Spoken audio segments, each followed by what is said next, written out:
This week we look at gaming in your gaff, holograms in your home, and dinosaurs in your dining room.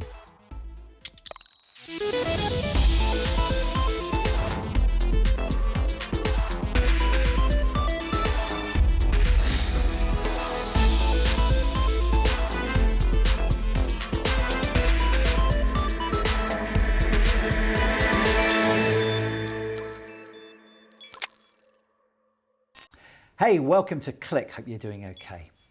I think it's fair to say that each of us have had to work out our own way to manage the last 12 months. And let's be honest, I don't think anyone's coming out of this unscathed. I'm certainly not. Lara, how are you doing?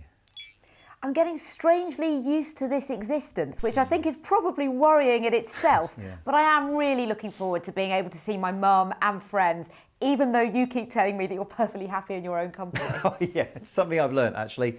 I'm absolutely fine in my own space. Sometimes out walking, sometimes in reading, escaping into a movie, although to be honest, I think I've completed Netflix now. But the reason I ask is I wanted to ask about gaming. Are you a gamer, Lara? Oh, I used to love Gran Turismo, but no more, RSI.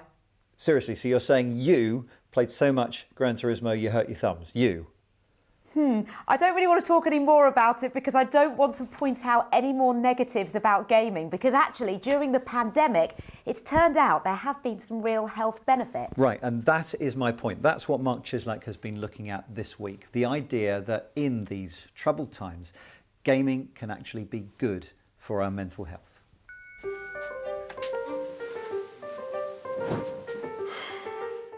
In the current climate that we're in, my inability to leave the house is addressed by being able to just get transported to 13th century Japan and like ride around on a horse, or take myself to New York, Manhattan, and be able to swing through the skyscrapers and stuff. It's a great way to pass the time. Video games have the power to transport us to a variety of different locations, all from the comfort of our own home. And during the current pandemic, when we're cut off from friends and family, they also have the power to help our mental health and well-being in a variety of different ways. We spoke to a cross-section of people from all over the UK about the different ways games have affected them during lockdown. I feel like gaming is used as a coping mechanism for a lot of people, including myself. Well, video games just offer this escapism, but in a way that doesn't challenge you, because at the moment everything is challenging as it is. But when you play video games, it's just comforting. Currently, with everything that's going on in the world, it's nice to have a distraction, something to be able to get lost in. It can definitely help you, can help your mental health, gives you a chance to bond with your friends. During lockdown, we're all feeling a bit isolated from each other and not seeing each other in person, so games offer a great medium over which people are connecting. You can see that with kids, it's normal for them to connect over Fortnite. And yeah, it's great, it's how people talk. Yeah, cool, let's do that.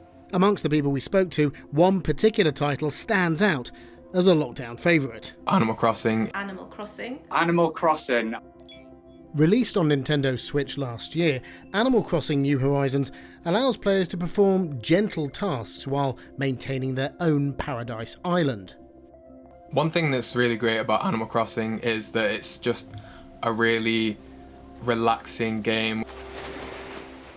Apart from the pure entertainment value games offer, allowing players to collaborate on tasks or speak to one another adds a social dimension to lots of games. Currently, actively, I play Monster Hunter World and Animal Crossing. I play both of them because I can play them with my brother.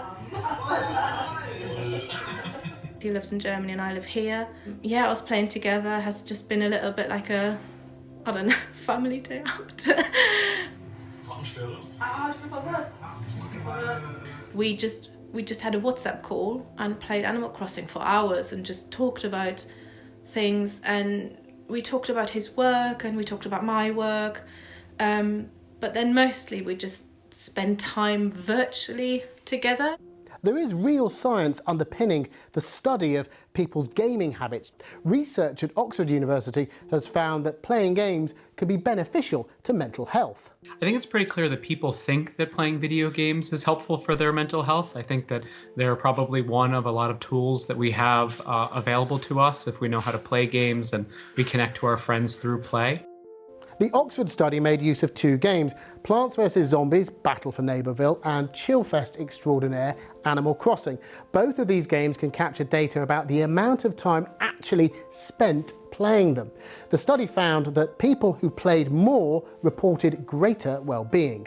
Our research shows actually that if you feel socially connected to those who you play with, if you have a sense of choice and volition about what games and what you want to do in them, that's absolutely correlated with higher levels of mental health. But we don't really know if, maybe happier people just land on games that are great for them, or if the causality goes the other way.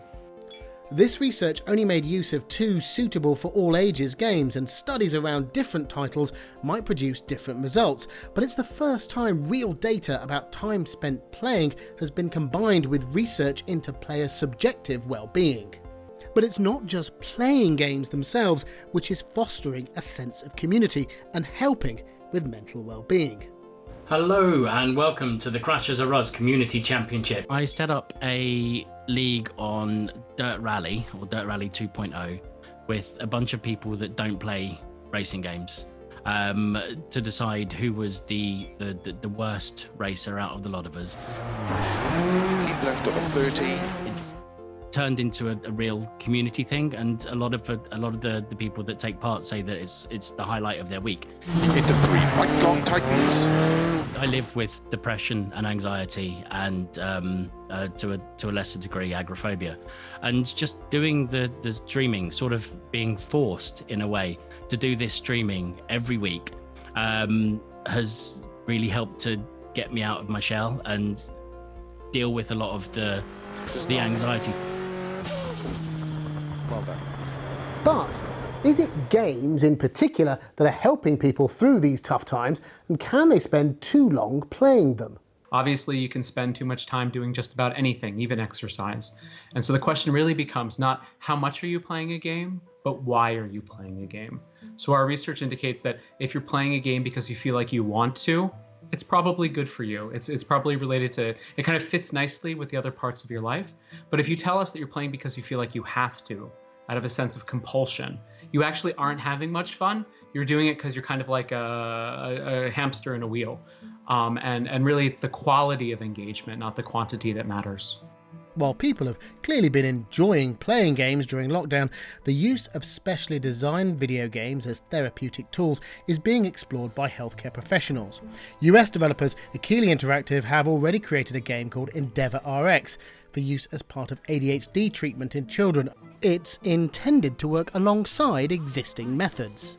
There's also a game called Sparks from New Zealand, which has been designed to treat depression. Research in this area continues. You're the hero defeating the gloom. Life during a pandemic can sometimes be frightening, and even staying in and avoiding contact with others comes with problems of loneliness and anxiety. Games can offer relief and virus-free worlds of endless possibilities to explore with friends and family. And sometimes that's something we all need.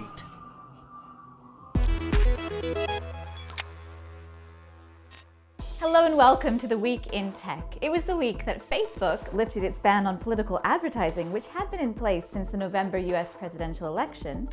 The Chinese province of Inner Mongolia may soon ban Bitcoin mining due to excessive energy use. And Google's virtual reality cardboard headset is no longer for sale in its online store.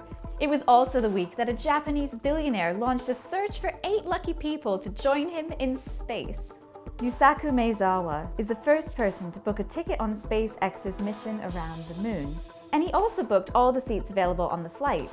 He originally said he would give the seats to a group of artists. Screening for his space friends will start later this month. The Last of Us 2 scored a record-breaking 13 nominations at the BAFTA Games Awards. It's the most nominations a game has received in the awards' history.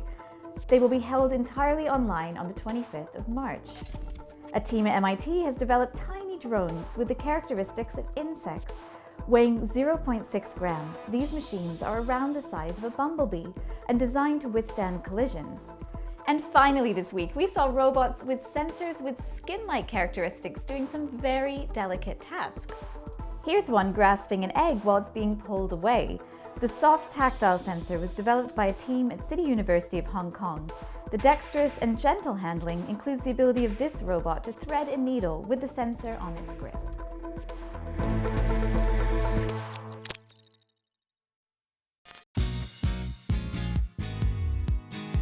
We've seen foldable phones, now it's time for rollable phones. Expandable phones? I'm not exactly sure what we're calling this format yet, but it's the first time I've got my hands on a real working version of it. You just swipe here on the power button and the screen goes from 6.7 inches to a 7.4 inch tablet. Like a folding phone, the point is to combine the convenience of a regular sized smartphone with the bigger screen of a tablet. So if you're working or watching a movie, you can switch to that bigger screen. And Oppo says it's experimenting with letting the motor stop at any point during the expansion so that the screen can adapt to fit any kind of video. Now I think they've done quite an elegant job of this. You just swipe up on the power button and the phone opens up, and swipe down on the power button to close it again. There is a little bit of motor noise which you can hear in a quiet room, but I don't think it's too distracting. And obviously I've tried squeezing the phone to force the motor, and when you do that, the motor just kicks in and closes the phone. With flexible phones, people always ask me if there's a crease on the screen, and yes, on this phone there is a crease on the display where it rolls inside the phone, but just like with the folding phones, when the screen is on and you're using the device, you don't notice the crease at all. And the screen doesn't feel spongy or flexible to type on, it's solid behind there, so it's just like typing on a regular phone. There aren't any scratches on this display from the mechanism, but then it is just a concept phone that I think's been kept very safe, and it hasn't been out in the wild, although Oppo says it can open and close more than 100,000 times without breaking.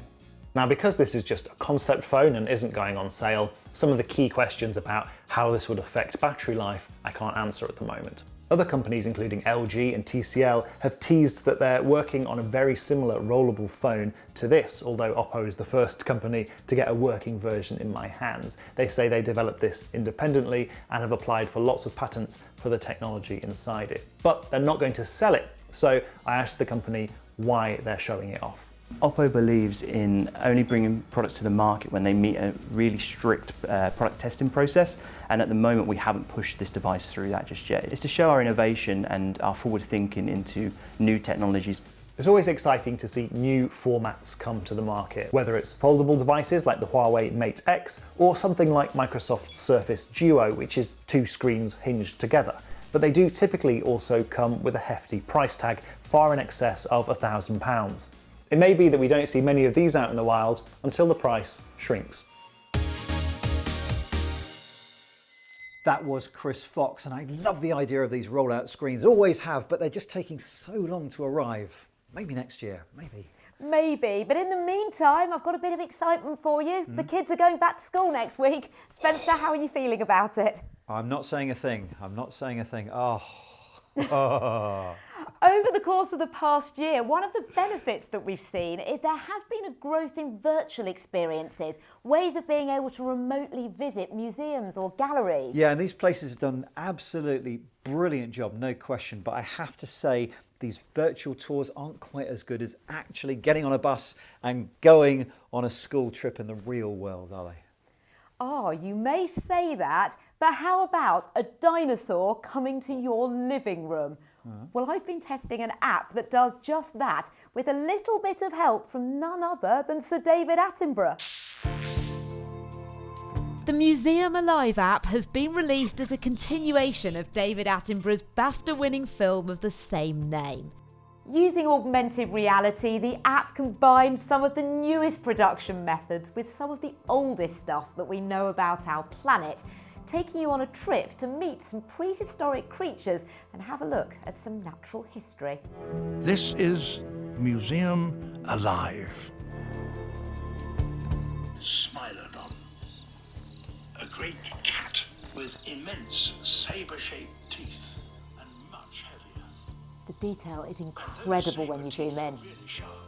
Okay, got to get round to see those teeth. At the moment, the experience features 3 animals. We've got an Opobinia, which is an ancient sea creature for over 350 million years old. We have Dimorphodon, which is one of the first flying pterosaurs, and we have Smilodon as a saber-toothed tiger, which many people will probably recognize from the likes of Ice Age. There are some extinct creatures here that I've always wanted to meet.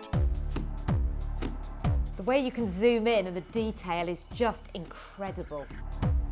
And it's not just about the creatures. Navigating the landscape itself is part of the experience. There's a tree growing out my carpet. The assets provide a photoreal quality because they were captured using a photogrammetry pipeline. So things like the bark of the tree in the scene where Dimorphodon, the flying dinosaur, jumps off, you can actually go in and see high resolution detail. And that type of experience we haven't seen before on a mobile device. We may have seen it on a desktop gaming machine or a headset in VR that's tethered to a gaming PC, but now we're starting to see that type of quality being delivered on a mobile device. It does only work on an iPhone 8 or above though, or a similarly aged iPad. There is no Android version.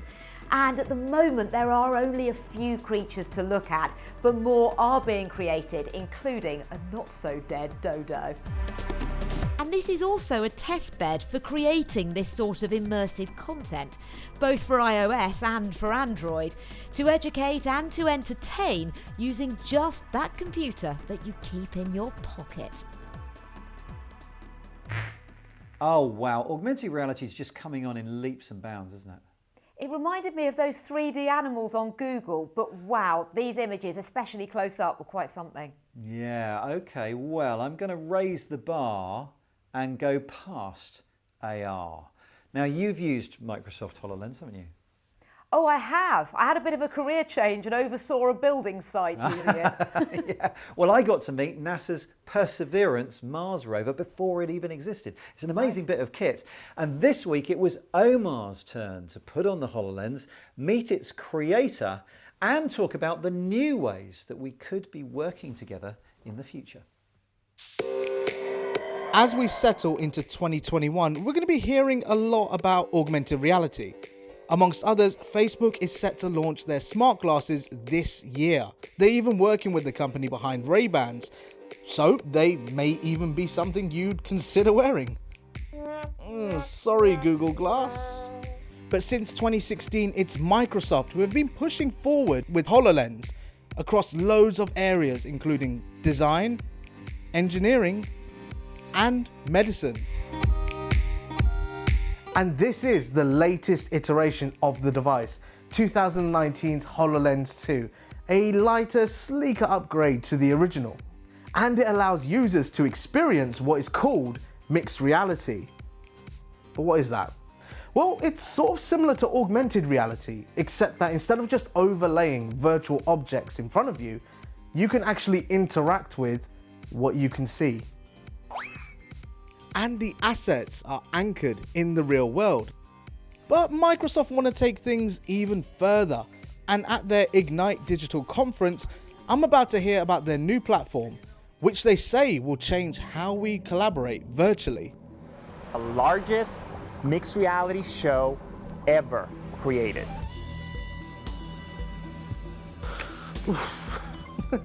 Right, there's quite a few announcements and there's quite a bit to unpack there.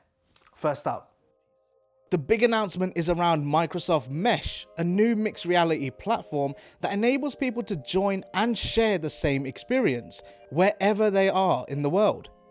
And it's not just for the HoloLens, it can also be accessed via a VR headset, a computer, or even just your smartphone. And as you can see, there's a few things that you can do while in the space, such as customize your own avatar. You can also import and manipulate 3D objects, such as this hermit crab, which I will make tons bigger than it should be. The man behind HoloLens is Alex Kipman, who I got to meet through the new platform. But in the end, it was easier just to speak to him over a video call. Ultimately for me, this ability of using mixed reality to displace both space and time is something I have a ton of passion around. I'm from Brazil, You know, imagine what I wouldn't give to be able to have my daughter, you know, experience her cousins in Brazil, right, through mixed reality and benefit, right, that ability to be socially present without being able to be physically in the same location is something that I've been very excited about for a long time, and to be honest, I think is the killer experience for mixed reality. The promise of a truly collaborative platform is huge, but as always, it's all about the applications. As we all speculate on what the future of the office will be, consultancy firm Accenture has created a virtual space for their employees to connect, hang out, and interact. And whilst Mesh initially presents people as avatars, it will move towards what they call holoportation, as Alex is demonstrating here, which is a full realization of yourself in the virtual space. Until now, HoloLens has always been geared towards workspaces, and it's interesting to see consumer-focused uses are being explored. Lune Rouge, founded by Cirque du Soleil's La Liberté, is starting to explore how the platform might enable people to remotely attend concerts, theatrical performances, or even family events. But it's the partnership with Niantic, the creators of Pokemon Go, that may grab the headlines. This was, of course, the way hundreds of millions of people were introduced to AR as a concept. So what better way to show off? Now, before we get carried away, this is just a proof of concept for HoloLens. You're not going to be wearing one of these looking for Pikachu anytime soon, I'm afraid. But this is a glimpse into the future and what is possible, and that is more than enough to excite most people, including me. And the impact online was immediate. And what's notable here is not just seeing Pokemon in AR, but it's the idea of playing, socializing, and exploring the world with your friends. But the undoubted star of the show was filmmaker and undersea explorer James Cameron, who has been using Mesh for his upcoming series Ocean Explorers. So I think this is going to expand rapidly. I think that the opportunity for people to interact artistically, creatively, maybe create music, maybe create art, work together on film projects, and so on. It's going to expand beyond the Zoom platform into actual spatial collaborative workspaces. I think where I see the value of this now that I can be certain of is global interaction with people, and they can emit little hearts if they like what you're saying, you know, or whatever it is. It's fun. I think it is the future of social interaction and collaboration. So there are tons of possible applications for the platform, but despite being able to access Mesh on most devices, you'll have to shell out over 3,300 quid for a HoloLens to get the truly immersive experience. At that price point, it really is pie in the sky, and they'll have to bring the costs down. I think that this is not a new idea, right? These are not new ideas that Microsoft is proposing. None of this was some extraordinary, brand new concept. But the difference is it's Microsoft. They have the people, the money, the brain power, the infrastructure to actually act on what they're proposing. The idea of teams virtually collaborating especially strikes a chord as we remain separated during the pandemic. Don't expect to be hanging out with your co-workers as a hologram though, just as yet, but immersive platforms like this may change how we interact in the future. Small? Big. Omar there and his new friend, the giant hermit crab. And hey, James Cameron talking about underwater stuff. Who'd have thought? Anyway, we will hear more from James Cameron in the coming weeks because he's got more interesting stuff to say on other tech stuff too. But for now, that is it for this week. As ever, you can find the team on social media on YouTube, Instagram, Facebook or Twitter at BBC Click. Thanks for watching and we'll see you soon. Bye-bye.